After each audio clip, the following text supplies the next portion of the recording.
My grandmother still pays by check, which is getting increasingly difficult. When do you think I will feel like an old person when I'm trying to use my physical plastic debit card or credit card in the future? So I will actually turn that a little bit and say I'm going to argue that your grandchildren may still be using checks even when they consider cards to be outdated. And the reason is straightforward. Checks as a payment instrument, time tested, has a distinct set of properties that have value in the market. A card, on the other hand, is just a form factor on how you access an account. And as we're seeing mobile commerce take place, we're seeing more browser-based commerce, which is going to be replaced, I believe, by agentic commerce. The form factor of using that plastic will be outdated very, very quickly. I believe that, again, our grandchildren won't know what a browser is any more than they know what a phone book is. And yet everybody will value communication. That's fair observation. I like that. It's a good take. So when it comes to stable coins, there seems to be two schools of thoughts when it comes to acquirers and how they think about it. Some people argue that stable coins is just another currency, and what acquirers do really well, they connect to different currencies, they can move money around. And some people argue that stable coins and the rails that underpins it can completely replace merchant acquirers. So what school of thought are you in, and how do you make sure you're not being disintermediated by some new blockchain fintech platform? I'm a skeptic that stablecoin will displace card-based networks. Um, Even though the plastics, as we just noted, may be anachronistic, the networks themselves are highly evolved rules and rails that do authorization and clearing in real time and have done it for 50 years. We as an industry have just restricted that to the point of sale and ATM use case. Now, what you're seeing is real-time networks like Zelle or FedNow are coming in and saying, we seek to displace these. I don't see how stablecoin in a general mass market B2C solves problems that existing networks can't evolve to adapt to. But I may be wrong. So a big important thing to your second part of your question, what FIS is doing is we have created a platform that we call Smart Basket that can actually act as a toolkit for sellers, buyers, brands, communities to actually process and adjudicate transactions in a payment agnostic fashion down to the item level in a purchase. So if I'm wrong on that, our clients who have taken on the Smart Basket Hub, they won't need to worry about it, because if someone wants to pay for their shampoo with stablecoin in a purchase at a big retailer, they can at the same time when they're paying with their credit card to get points on a larger ticket item in that same purchase. And you mentioned something earlier, actually. I want to kind of go back on agentic AI or agentic commerce. And whilst consumers might get to a point where they're comfortable allowing AI to decide which of my credit cards to use to, I don't know, maximize points or give me the most cash back, how do you think about maybe other payment options that you also support and service, like installment plans? Will we be able to empower AI and be comfortable with AI also saying, you know what, this sofa is better off on a 12-month interest-free installment plan, and effectively borrow money on our behalf? Are we taking it too far, or what do you think about the universe of other payment options that normally consumers are presented with? I think you're spot on. I actually go up 10,000 feet, and I actually believe that our agents will help us, help people, help businesses optimize cash flow. They will get the most value for their exchanges that they do, their trades, their commerce. And I believe that this will be a fantastic tool for people to, optimize their resources. As part of that, it will be, when you and I need to do a trade, to do a purchase, an exchange of value, we will have our agents do it for us. And I do believe that those agents, we will train them to say, what is the best way to do it? To your sofa example, hey, given your cash flow and your situation now, maybe you want to get more points out of it because it's a bigger ticket item, or maybe you want to the seller, because the seller's agent is out there and saying, oh, by the way, I want to sell this sofa to you right now, and therefore I'm willing to give you a discount in the form of an installment plan. And I absolutely believe that one of the big values of agentic AI is to manage that for us. I just believe we will train it. I'm not yet convinced that these things will be able to operate autonomously.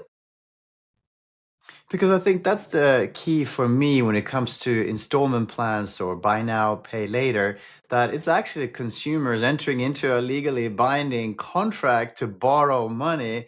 And it feels like it's kind of the next level of trust that's required for us to be comfortable to empower a third party or AI to act on our behalf to do that. So that's why I was sort of probing there.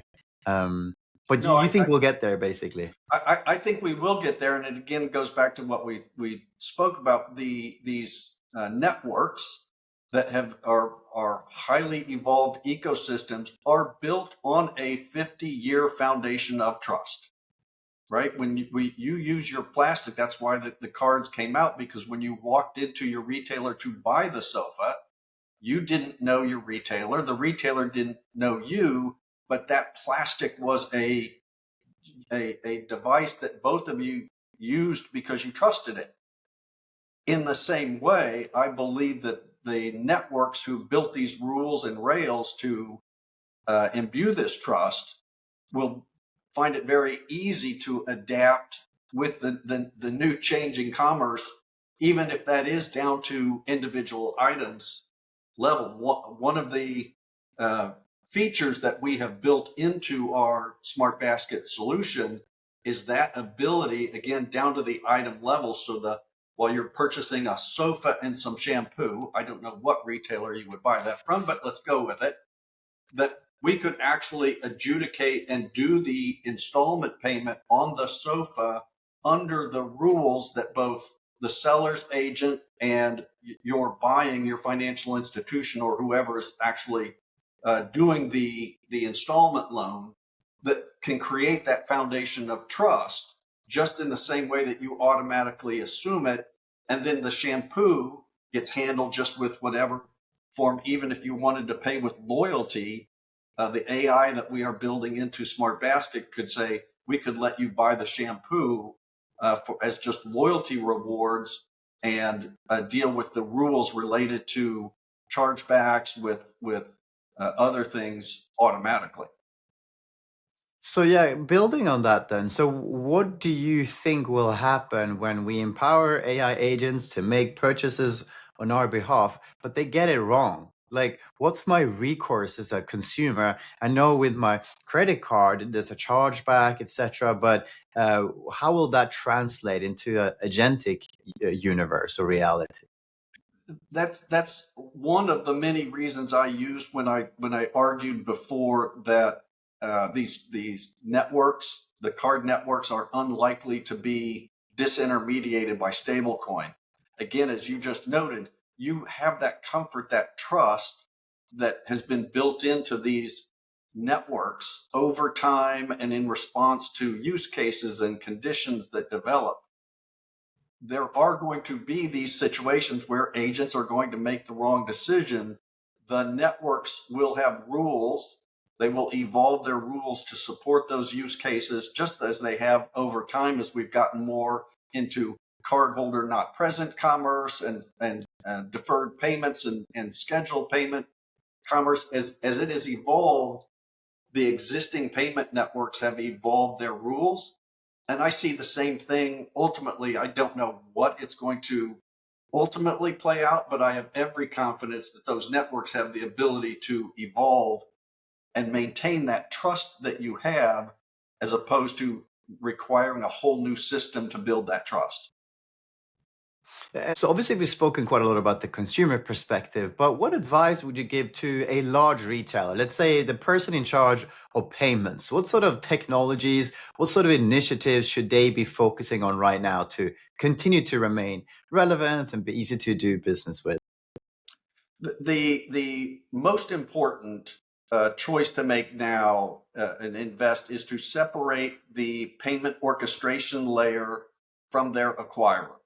It's very common, particularly over the last 20 years or so, to put your entire payment stack in the hands of one acquirer. This is not an attack on acquirers. It's more just a reflection on, as we have discussed, the dynamic ways that the market is going to change and how search and shopping is going to change, and with sellers needing to find new ways to let their agents attract buyers, putting that all those eggs into one basket just doesn't give a retailer the flexibility that they're going to need to evolve their system. This is going to increasingly become important. I do believe that agentic AI is here. It is coming faster than people think.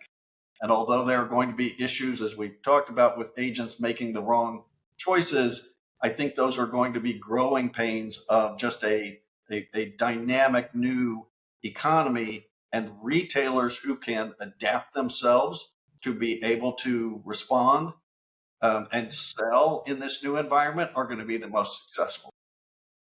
Well, and on that note, then, so what kind of use cases do you think agentic AI will, which ones are the lowest hanging fruits, I Mhm. suppose? So I'll give you the ones that we are finding as we have launched Smart Basket. Some interesting ones actually come down to the brands. For example, we talked about the shampoo that you're buying with your sofa, and the it's easy for us to think of that you as the buyer will have an agent, that your retailer will have an agent, but the shampoo is likely to have an agent, and the shampoo is going to want to get sold and will have its own rules related to, oh, by the way, the manufacturer of that shampoo will say, I'm going to give $2 off if it's bought on Tuesday at this place. And those agents are all going to meet. So being able to attract that and adjudicate that in real time is something that was we found great response to Smart Basket, bringing in the items that want to be sold as part of a purchase. Hmm. And how does that look in practice? Let's say, I mean, how does my AI agent know that I'm in the market for shampoo? Do I have to sit down and write a long list of everything that I'm going to run out of, and then it will somehow go and find it and ship it to me? Or in It, it, practice, what does that look like? it could maybe be because you subscribe to shampoo that over time you need a new bottle every 3 months. And so it just knows that it's out there and it is looking for the best offer. And then it's going to come back and say, hey, guess what? I've got shampoo here for $2 off at this place. Or even more powerfully, it may be tied in with the relationship with your financial institution that says, oh, by the way, you can now take 500 of your loyalty points and you can go shop at this retailer, and the shampoo will automatically be taken out at the checkout line for your 500 loyalty points. So that, again, the really interesting, and I think our agents will learn and we will put them to use. Maybe shampoo is a little mundane, but all of us have the things that we say, you know what, I'm on the lookout for this, or I want to just find a great opportunity. And our 24/7 agents are there to help us to make the transaction happen. David, super fascinating. Thank you very much for sharing your thoughts and insights today. It's my pleasure. Thank you.